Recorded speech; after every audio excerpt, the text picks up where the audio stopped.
This is the full guide to Notion filters, because filters are what turn a cluttered Notion database into something smart, personal, and actually useful. So by the end of this video, you'll go from a database novice to a filter expert.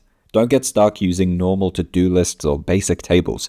This is your all-in-one walkthrough of Notion filters with examples of how to use them. Subscribe for Notion tutorials. Let's dive in. So let's start by understanding what filters are and how to access them. So filters can only be accessed via databases. So any of these options here are databases. So we have table views, board views, galleries, feed views, etc. And you can filter in all of these here. So for this example, let's click here on table view, and I'll click here on new empty data source. But if you already have a database, maybe with tasks, then you can actually link that and show that same information, that same data, again on this page. But I'll click here on new empty data source for this tutorial. So this, as you can see, is a new page and a new database. So I'll just call this my task dashboard as an example, and then I'll name this database here tasks. So here is where you'll see the filter icon.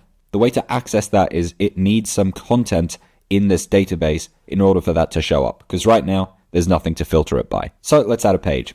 Up here in this database menu, we have a few different options. We have the filter icon, we have sorting, we have automations, we have search.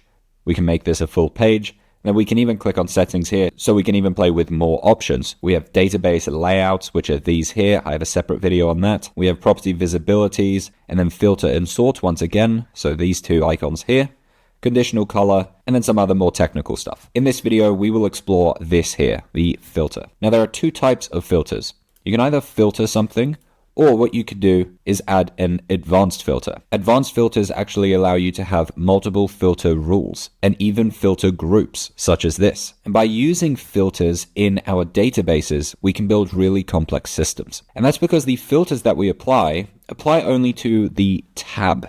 So what I'll do here is click on the plus of this database and add another view. So let's just do another table view as an example. Let's just write task 1 here. That task 1 appears here, and it appears here on this tab. And what I could do is add filters to this tab here that won't affect this tab. So now that you understand how to set up filters, let's go through a few examples.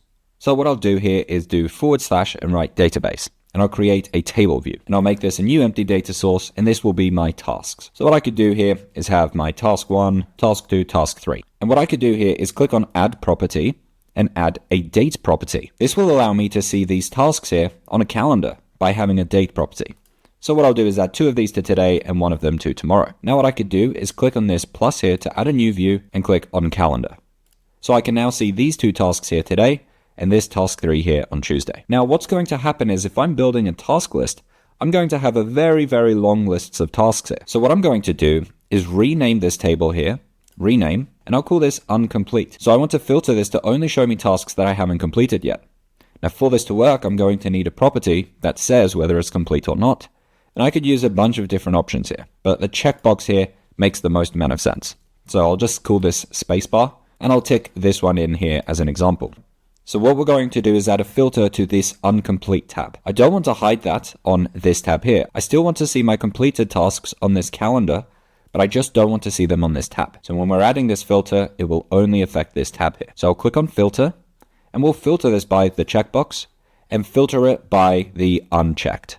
So now I'm seeing all the tasks here that are unchecked. So that is the first example for filters. Now let's say I want to see a day view of my tasks. So all the tasks that I have planned for the day, but as a list view instead. Well, what we could do is either click on plus and add a table view, or what we could do is duplicate this view here. And I'll duplicate this just for the sake of this tutorial.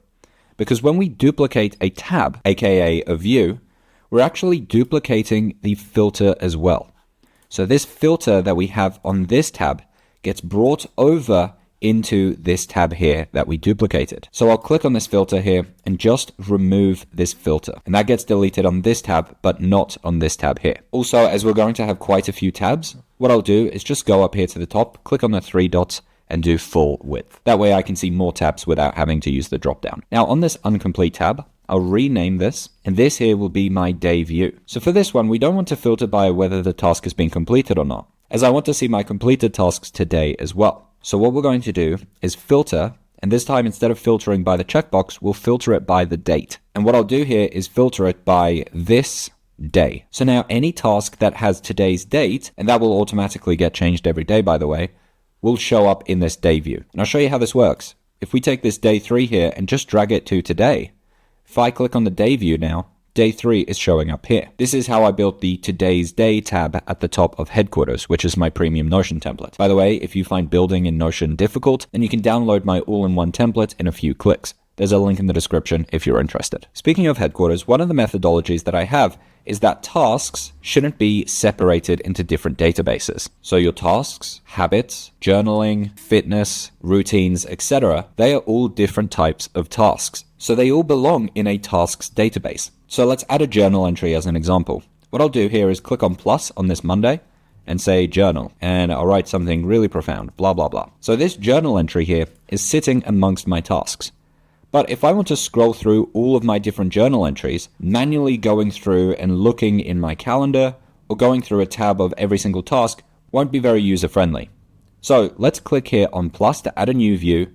And this time, let's look at a feed view. So here in this feed view, what I want to see is all my journal entries. So right now I can see this journal here at the top, but then I can also see task 3, task 2, and task 1. So I'm seeing every single task. So what we can do is filter, and this time let's filter by the name. So I'll click here on name, and I'll filter this by the word journal. Now I can scroll through this feed tab here, every single journal entry that I have. Now these journal entries here might appear in a random order. And to fix that, we won't be using filters, but we'll use another database tool called sorting. If you want to learn about sorting, then click on this video here. Or if you just want to download an all-in-one template, then check out Headquarters. There's a link in the description. Or you can click on this video here to see the full tour.